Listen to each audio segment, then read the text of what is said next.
Good morning, Discovery, and welcome to WDMS. Today is Thursday, August 29th. I'm Sophia. And I'm Haley. Please join us for a moment of silence followed by the pledge.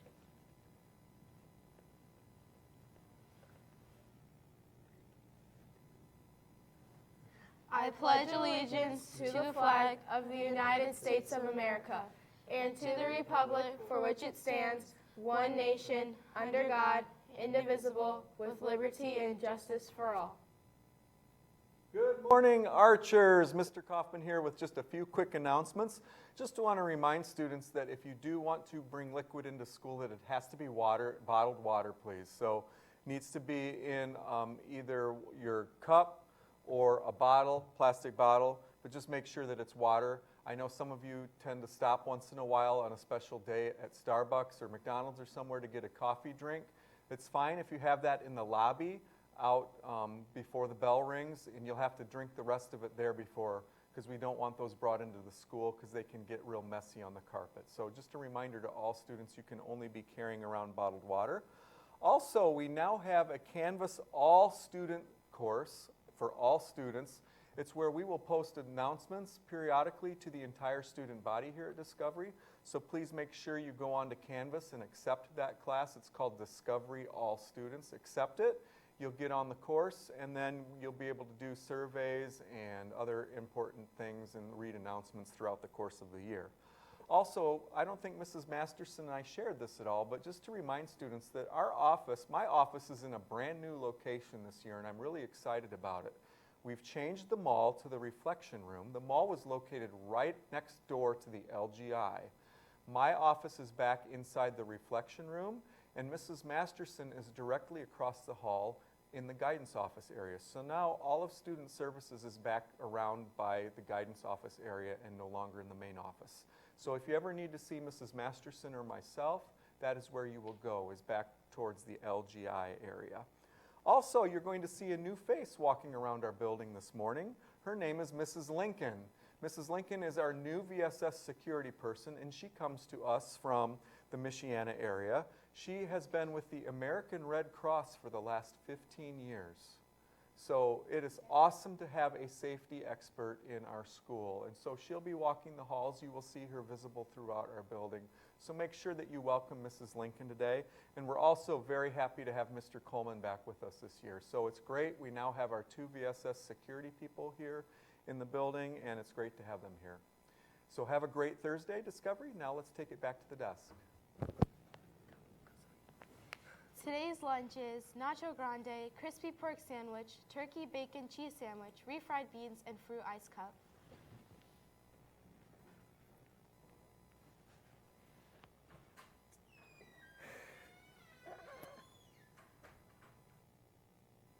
Okay, today's events in the afternoon, there will be 7th and 8th grade football practice, cheer practice, cross-country practice, 7th and 8th grade volleyball versus Grissom, and cross-country Big 11 Hokum-Karam.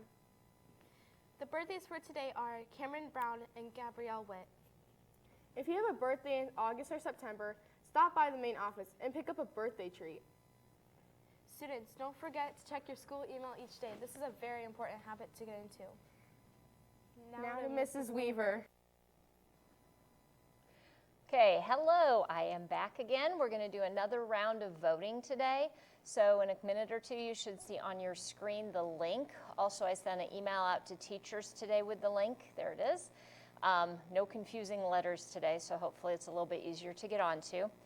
So today's category is fantasy, and we have 6 books for you to select from today. So again, if fantasy is not really your thing, as you're listening and picking, just pick the one. If you had to read one, what would it be?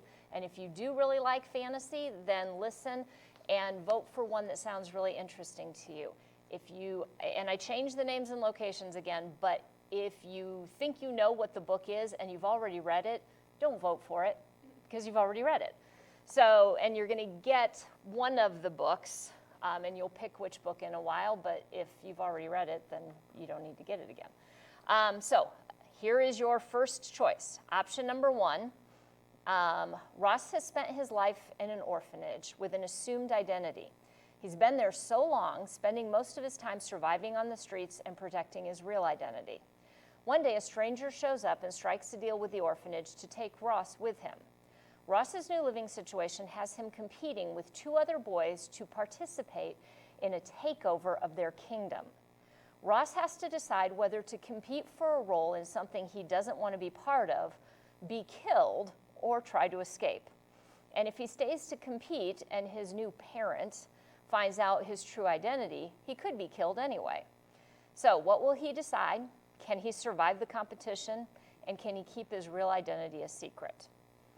Okay, so that's book number 1. Book number 2. Ross and Tessa's parents send them to stay with their grandparents for the summer. They don't know their grandparents well and haven't been there often. For the most part, their grandparents' home in the woods is a great place to explore, but there are a few strange rules. When they start seeing strange things and creatures out of fairy tales seem to be coming to life, Ross and Tessa are put in the position of having to accept the unbelievable in order to save their grandparents and possibly the whole world. Can they do it without getting injured or worse? Okay, book number 3.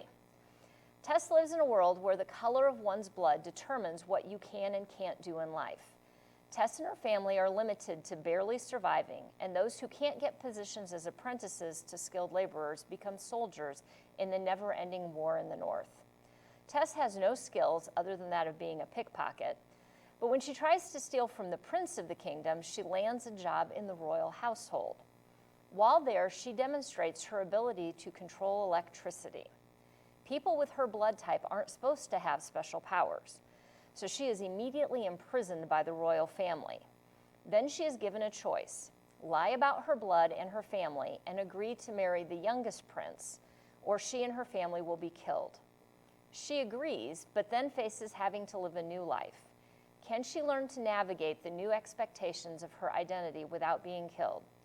Who can she trust as she tries to find her place in this new world? Okay, book 4.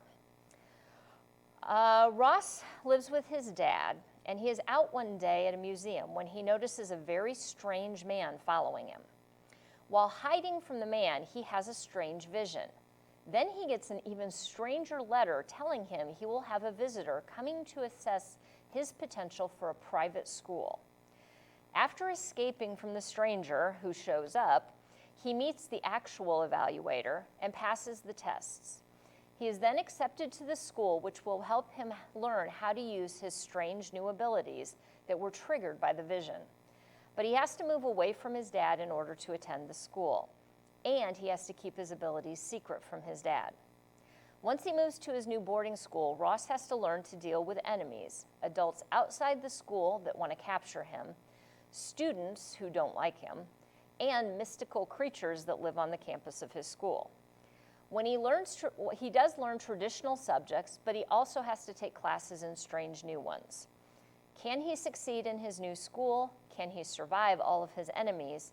And can his school survive the powers that are stacking up against it? Okay, book number 5.